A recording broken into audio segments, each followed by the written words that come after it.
The other morning, in the midst of my devotional time, I was swamped by a wave of fear. It came wave after wave after wave. It seemed that suddenly all of my fears were right there in front of me. COVID-19, the fear of the future, worries about the future of the church. Would I have a job? Could I ever retire? Will I ever pay off my loans? What about the family? Children, grandchildren, my mom?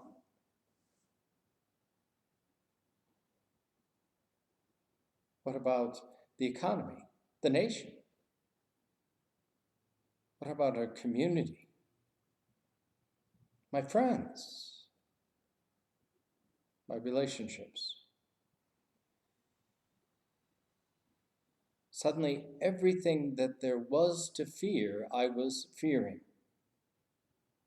Wave upon wave upon wave, until I felt like I was going to drown in my fears. And then I remembered one of my favorite stories from Mark's Gospel. It's the one where Jesus and the disciples are out on the boat on Lake Galilee, and a storm blows up in the middle of the night. And the wind and the waves beat against the boat to the point where they think they're going to be swamped. And Jesus is asleep in the back of the boat. Finally, the disciples wake him up and say, "Do you not care that we are perishing?" And Jesus' response is startling. "Why are you afraid? Do you still have no faith?" Well, when I remembered the punchline, I became very guilty. And so I whistled a happy tune and went about my day. To heck with my fears. They weren't real anyway. Well, that didn't work out real well for me because as the day went on, I found myself getting angrier and angrier at just about anything and everybody. There was that 8x4 banner that was hanging off somebody's garage. That ticked me off. And that inflammatory post on Facebook. Or those pictures from the Clarion County Fair, you know, the ones where nobody's wearing a mask and nobody's social distancing.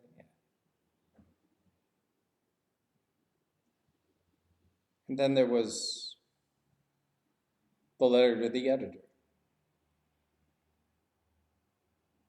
There was the little old lady that was driving ahead of me that hadn't seemed to realize that there was a gas pedal.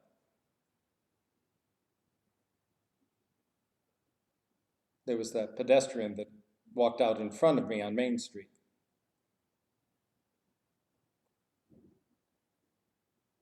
There was the argument with Home Depot over a delivery. There was that missive from Churchwide about the future of the church. Even those I cared about, I became short with. And as the day went on, my anger became more toward rage.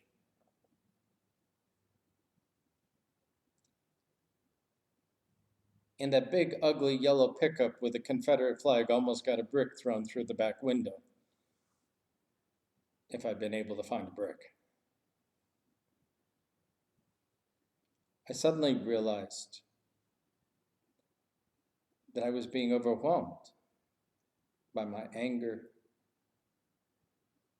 and my rage, and it was coming close to violence. Where did that come from? And then I remembered the morning. And I realized that it grew out of my fear. When we don't deal with our fears,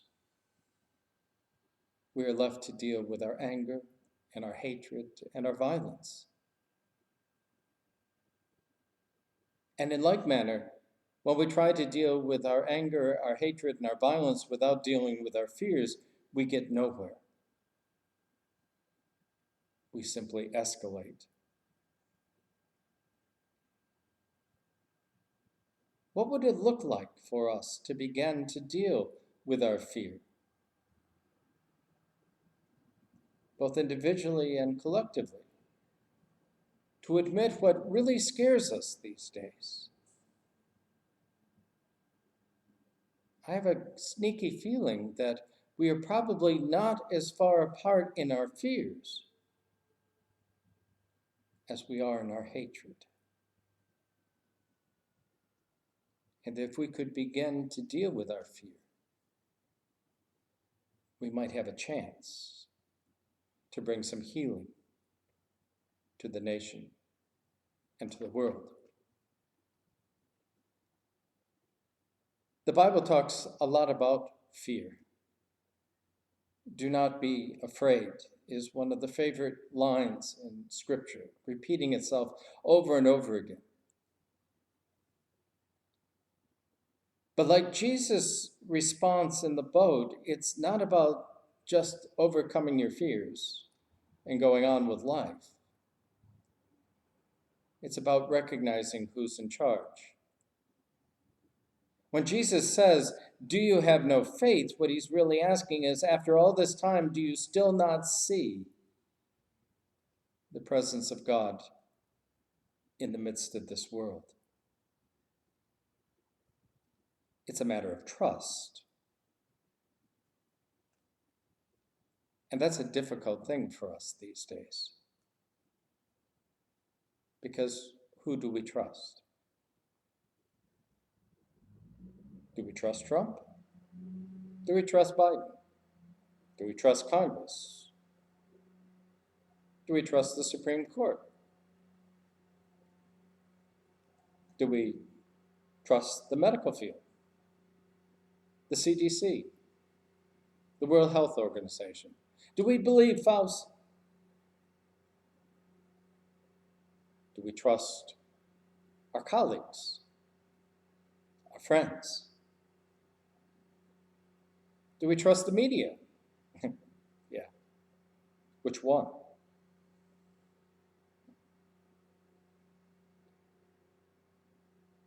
Do we trust ourselves?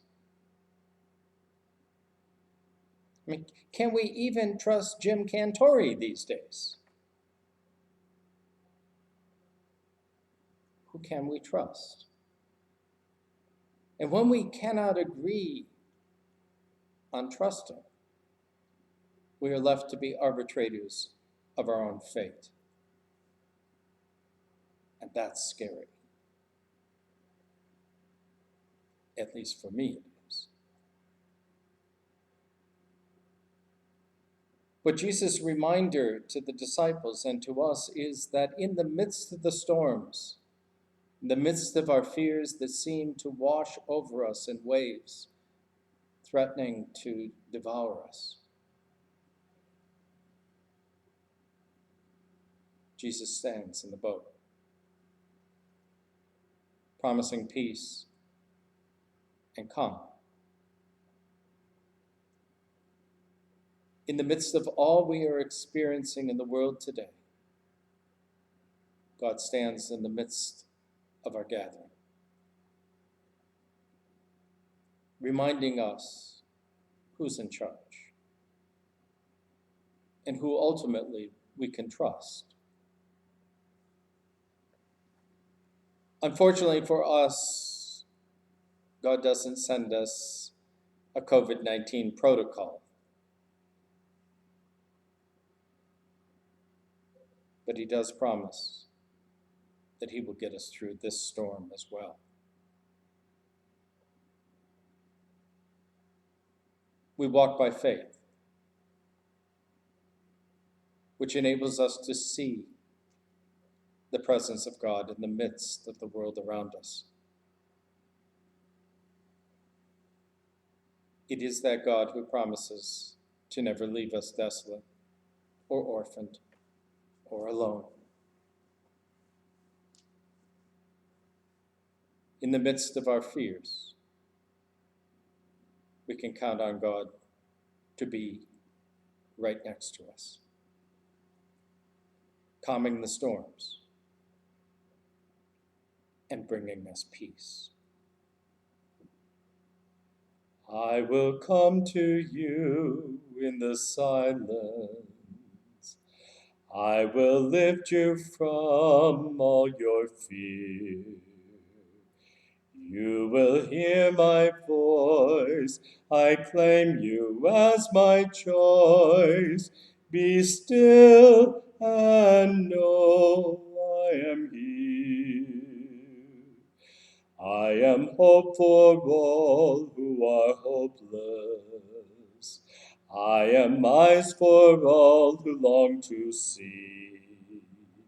In the shadows of the night, I will be your light.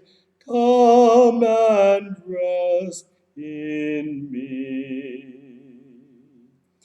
Do not be afraid, I am with you. I have called you each by name. Come and follow me, I will bring you home. I love you and you are mine. I am strength for all the despairing, healing for the ones who dwell in shame. All the blind will see, the lame will all run free, and all will know my name. Do not be afraid, I am with you. I have called you each by name. Come and follow me, I will bring you home. I love you and you are mine. I am the wood that leads all to freedom. I am the peace the world cannot give. I will call your name, embracing all your pain. Stand up now, walk and live. Do not be afraid, I am with you.